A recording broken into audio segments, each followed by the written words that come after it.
अखिल भारत हिंदू महासभा मंदिर के राष्ट्रीय अध्यक्ष स्वामी चक्रपाणी जी महाराज ने कहा है कि गरीब मजदूर प्रवासियों के आवाज़ को सबके सामने लाने वाले रिपोर्टर, मीडिया और सामाजिक धार्मिक संस्थाएं जो गरीब मजदूरों को सहयोग कर रहे हैं, वे सभी देश भर में सैनिक के रूप में काम कर रहे हैं। इतिहास उनको याद रखेगा। मैं इनको धन्यवाद देता हूँ जो एक सैनिक की तरह काम कर रहे हैं।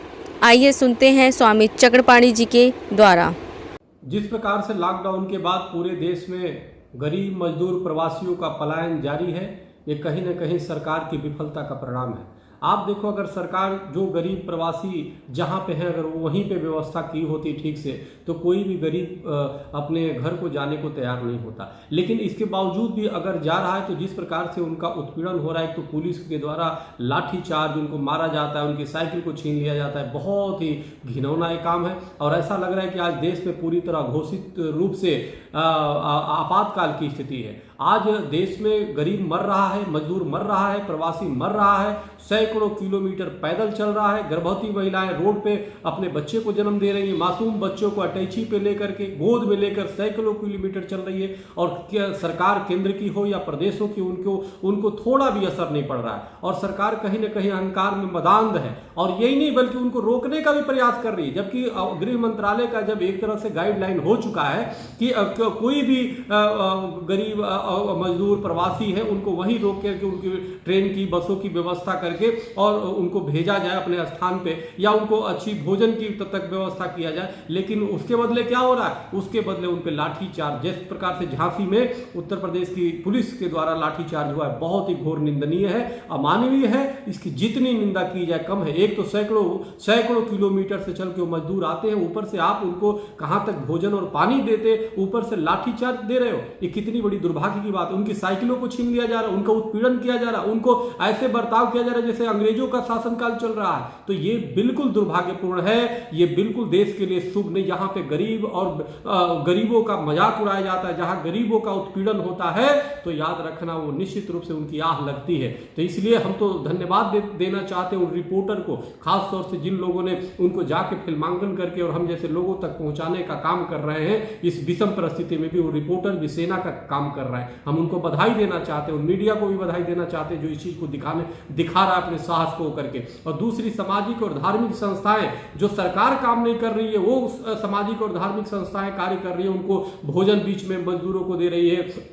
प्रवासियों को जहां जितना हो सके लोग व्यक्तिगत रूप से अपने अपने बाहर निकल के देने का प्रयास कर रहे हैं जितना हो सकता है। लेकिन सरकार सिर्फ लाठियां दे रही गरीब को। सरकार औरैया में देखो, मृत को गले लगाना पड़ा गरीबों को। आप क्या हुआ? सरकार मृत्यु देने पे तुली हुई है। तो इसलिए सरकार को निश्चित रूप से अपने को ध्यान देना होगा, क्योंकि गरीब और जो मजदूर है वो सैकड़ों किलोमीटर एक तो चल के आता है, उसके पैर में छाले पड़ रहे हैं। आप 20 लाख करोड़ की बात करते हो, 20 रुपए के चप्पल उसके पैर में नसीब नहीं है, आप 20 लाख करोड़ की बात कर रहे हो। 5 दिन से बजट बन रहा है, तेल का निजीकरण, रेल का निजीकरण तो कर लो, पहले गरीबों को तो बचाओ भाई। तो इसलिए विश्व गुरु की बातें करते हो, शिष्य बनने की पहले बात कर लो, अच्छे शिष्य बन जाओ। क्योंकि कोई भी सरकार अगर जो अच्छी होती तो आज शायद गरीब मजदूर बेसहारा आज इस तरह से नहीं होता। आज इस तरह से लाठियां उस पर नहीं बरती, उस पर उन गरीबों पे फूल बरसाने की आवश्यकता है। जिस गरीबों ने बड़े बड़े इमारतें बनाए, बड़े बड़े शहरों का निर्माण किया, आज उस पर पुलिस लाठी बरसा रही। कितनी दुर्भाग्य की बात है। सरकारों को डूब मरने वाली बात है, शर्म की बात है। इसलिए सरकार को हम आह्वान करते हैं, सरकार से हम निवेदन भी करते हैं कि इसके पहले कि जनमानस रोड पे न निकल जाए उनके अधिकार के लिए, उन गरीब मजदूर बेसहारा के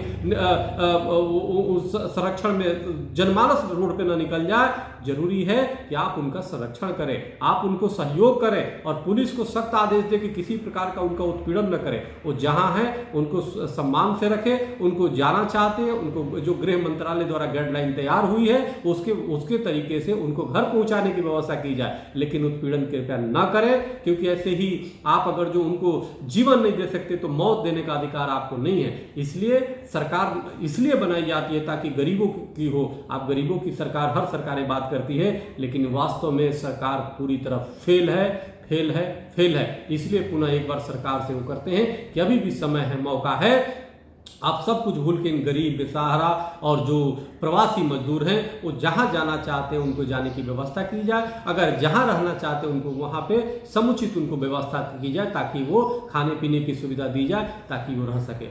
बहुत बहुत धन्यवाद। पुनः एक बार हम उन रिपोर्टर को, उन मीडिया को धन्यवाद देता हूं जो गरीबों को, मजदूरों की बातों को सामने लाने का काम कर रहे हैं। पुनः उन सामाजिक और धार्मिक संस्थाओं का भी मैं बहुत बहुत धन्यवाद देता हूं और सरकार को हम निवेदन करता हूं कि समय है अभी भी गरीब मजदूरों का हक की काम करे, हक की बात करे। बहुत बहुत धन्यवाद।